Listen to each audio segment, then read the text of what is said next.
আসসালামু আলাইকুম। কেমন আছেন সবাই? আশা করি অনেক ভালো আছেন। আলহামদুলিল্লাহ আমরাও অনেক ভালো আছি।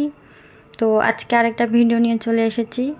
আপনাদের ভাইয়া আমাকে বার্গার বানিয়ে খাওয়াবে। তো বৃষ্টির দিনে তো মন চাই কী খাবো, তাই জন্য আপনার ভাইয়া ঝটপট আমাদের কাছকে বার্গার বানিয়ে খাওয়াবে। তো দেখতেই পাচ্ছেন কি সুন্দর করে সাজাচ্ছে, রেডি করছে। তো পরিবেশনের জন্য প্লেটটা আগে ভালো করে ডেকোরেশন করে নিচ্ছে।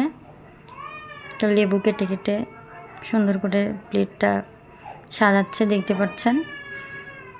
তো আমাদের বার্গার বানাতে লাগবে পাউরুটি, তো লাগবেই, soya sauce, tomato sauce, chilli sauce, mayonnaise আর মুরগির মাংস। তো মুরগির মাংসটা আমি আগে থেকে ম্যারিনেট করে রেখেছিলাম। তো ম্যারিনেট করতে দিয়েছি আমি প্রথমে আদা রসুন, লবণ, একটু মরিচের গুঁড়ো, soya sauce, tomato sauce, chilli sauce সব একসঙ্গে দিয়ে সুন্দর করে মেখে আমি ফ্রিজে রেখে দিয়েছিলাম আধা ঘন্টার মতো। তারপর ভালো করে ভেজে নিয়েছি। তো দেখতেই পাচ্ছেন ভেজে রেখে দিয়েছি। তো এখন পাউরুটিটা ভালো করে মাঝখান থেকে অর্ধেক করে কেটে নিতে হবে।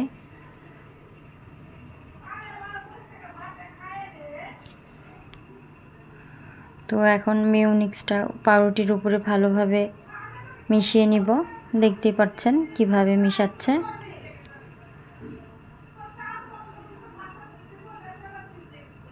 ভালো করে চামচের সাহায্যে ভালো করে মিশিয়ে নিব।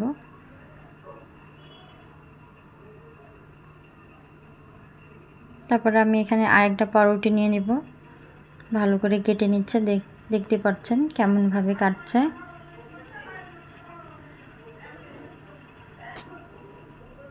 তো দুইটা বার্গার একসঙ্গে রেডি করে নিচ্ছে। এটা তো ভালো করে মেয়োনিজ দিয়ে ভালো করে মিশিয়ে নিবে, পুরোটা সুন্দর করে আর কি মিশিয়ে নিবে। দেখতে পাচ্ছেন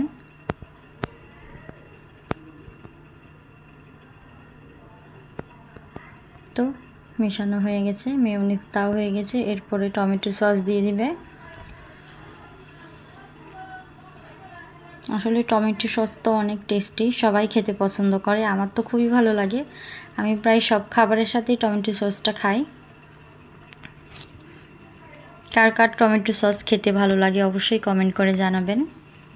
তো চামচ দিয়ে তো দেখতে পাচ্ছেন সুন্দর করে মিশিয়ে নিচ্ছে। কি সুন্দর লাগছে দেখতে, সাদার পুরো লাল লাল, দেখতে ভালো লাগছে। তো এই তো এভাবে ভালো করে মিশিয়ে নেওয়ার পরে চিলি সস দিয়ে দিবে এরপরে।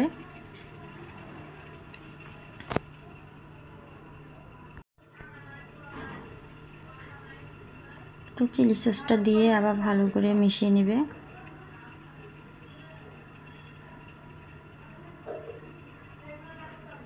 আসলে চিলি সসটা ফ্রিজে রাখার জন্য একটু জমাট বেঁধে গেছে, তো বের হচ্ছে, দেখতে পাচ্ছেন। তো একটু ভালো করে মিশিয়ে নিচ্ছে। আসলে চিলি সসটাও অনেক টেস্টি, খেতে খুবই ভালো লাগে, ঝাল ঝাল। দুইটাই পুরো ইয়াতে আমাদের রেডি সস মাখানো। তারপরে তো মাংসটা উপরে সুন্দর করে দিয়ে দিচ্ছে, পরিমাণ মতো মাংস দিয়ে দিবে দুইটার উপরেই। কত ইয়াম্মি লাগছে দেখতে, খেতেও অনেক টেস্টি। তো এরপরে শসা কুচো দিয়ে দিবে সুন্দর করে। শসা কুচি দেওয়ার পরে গোল করে কেটে রাখা শসাগুলো সুন্দর করে সাজিয়ে দিবে। গোল করে শসাগুলো একে একে দিয়ে দিবে এখন।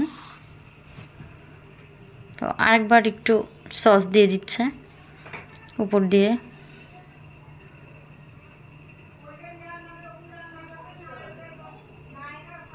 এরপর শসাগুলো দিয়ে দিবে। তো আসলে আপনাদের ভাইয়া অনেক খাবার বানাতে পারে আর অনেক টেস্টি টেস্টি খাবার বানায়, খুবই ভালো লাগে খেতে। আর সব কিছু অনেক সুন্দরভাবে করে, পরিপাটি, কাজ অনেক পরিষ্কার। প্রায় আমাকে এটা ওটা বানিয়ে খাওয়ায়, আমাকে খুবই ভালো লাগে। আর আমিও এটা ওটা অনেক কিছু বানিয়ে খাওয়াই। আসলে ছুটির দিনে থাকলে অনেক কিছু করে খাওয়ানো হয়। তারপরে এই যে দেখতেই পাচ্ছেন লেটুস পাতা দিয়ে দিচ্ছে, সুন্দর করে পরিবেশন করবে। তো এই তো আমাদের অলরেডি বার্গারটা তৈরি হয়ে গিয়েছে। এরপর বার্গারটা একটু ঘি দিয়ে ভেজে নিব। তো আর একটা রেডি করে নিচ্ছে।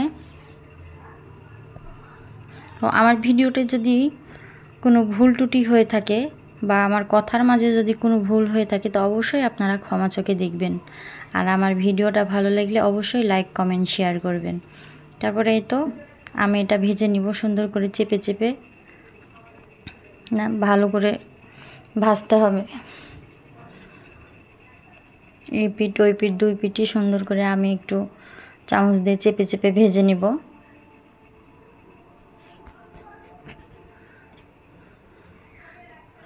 বার্গারটা অনেক টেস্ট হয়েছে। তো চাইলে আপনারাও এভাবে বানিয়ে খেতে পারেন, বাসায় ট্রাই করবেন। তো এই তো দেখতেই পাচ্ছেন আমি ওই পিঠে উল্টিয়ে দিলাম, কি সুন্দর হয়েছে সেকা।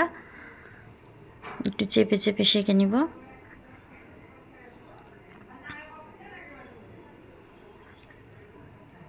তো অলরেডি আমার বার্গারটা একদম রেডি, এখন খাওয়ার পালা। সবাই ভালো থাকবেন, সুস্থ থাকবেন, আমাদের পাশে থাকবেন। আল্লাহ হাফেজ, আসসালামু আলাইকুম।